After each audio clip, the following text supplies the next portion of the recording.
shaka ndio mwanzo unapoangalia mkoko unapoalika maua. Tayari tupo uwanjani angalau kuwapasha misuli wanafunzi kwenye mchezo ambao tayari upo mbeleni fikapo mwezi wa pili. Kwa kwamba mchezo ambao utaandaliwa ni mchezo wa mbio. Tutakuwepo na mbio mbalimbali, mojawapo itakuwa mbio za mita 100. Tunazo mbio kama vile za kupokezana vijiti. Pia nao watakuwepo pale wanafunzi angalau kuweza kushindana na wanafunzi wengine kutoka shule mbalimbali. Unapoangalia hivi sasa wanafunzi tupo uwanjani talking about our after games. They normally now assemble in our field having sports and games.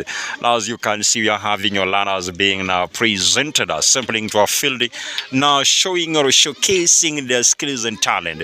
As you can see now, preparing learners now looking forward for the coming matches which will be able now to be held here around Trans Nzoia County. Now so far we are having grade 4, 5, 6 now in our field now practicing. Now we'll be able later now to choose now the best athletics, be able now to step in now to compete with the other learners from various schools.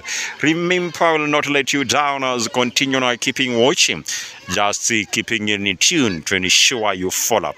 You can be asking which school is it? That is a Junior Talent Academy school, which is being based or located in Lesos, Kitale Town, Trans Nzoia County.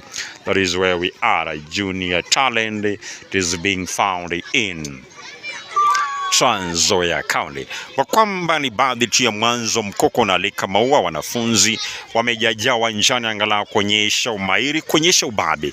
Kuna kwamba wale ambao wanaweza ukimbia mbio angalau kukuza vipaji na pia kuvilea vipaji miaka zijazo. Kuna wale ambao wataweza kutumia vipaji ambavyo navyo angalau kupata kipato, angalau kuweza kupata kile ambacho Mola amewajalia.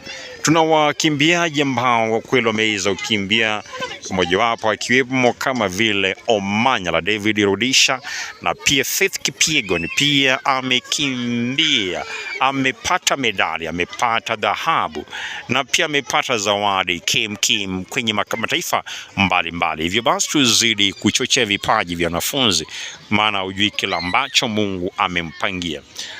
Na vile naangazie kwenye tasnia kulingana umeliso wa CBC na CBE, mwanafunzi huenda anaweza kutokuwa bora darasani, lakini ana kipaji, anaweza kutumia kile kipaji chake angalau kujinufaisha na pia kuishi maisha mazuri na pia kupata pesa, na mwisho wa siku kufurahia matunda ya vipaji ama talanta ambayo itakuwa Mwenyezi Mungu ameshampa. Tayari wanafunzi ambao wameshaondoka kwenye uwanja wamekuwa grade ya 6, 5. Wanaojipanga kuingia hivi sasa ni wanafunzi wa grade ya 4, angalau tuweze kuwatambua wale wana vipaji murwa, hususan ifikapo kwenye mbio, kuona kwamba mambo yanazidi kunoga zaidi. Zidi ya kutegea papa, maana mambo ni mengi mno. Yapo mengi utajifunza kutoka kwetu. Unapoangalia upande wa pili, wanafunzi wapo tayari angalau kuingia uwanjani. Kwanza mbio, kwamba ni wanafunzi wa grade ya ngapi?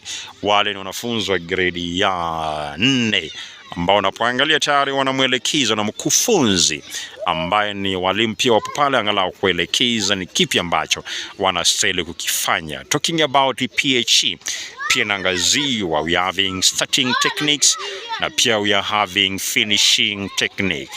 Yoyote teza kuangazia tayari mbio zishangoa nanga. Wanafunzi wa grade ya 4 tayari wapo uwanjani angalau kupasha misuli.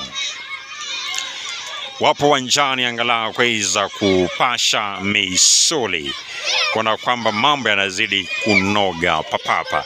Jiunge nasi kuna kwamba mambo yanazidi kunoga. Wanafunzi wapo uwanjani kufanya na ustahili ili mwisho